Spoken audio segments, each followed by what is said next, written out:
Bună tuturor, numele meu este Gabi și astăzi aș vrea să vi-l prezint pe domnul Puffy. Puffy este un cățel extraordinar de cuminte, numai că este încălcit.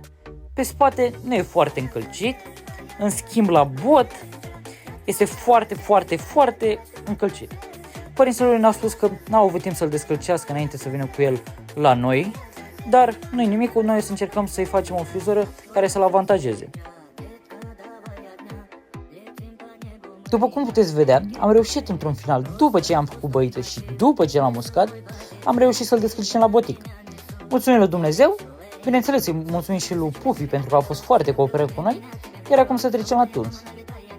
Pe corp am folosit garda galbenă, iar pe cap, picioare și codiță am folosit farfuca curbă, farfuca dreaptă și farfuca defilat.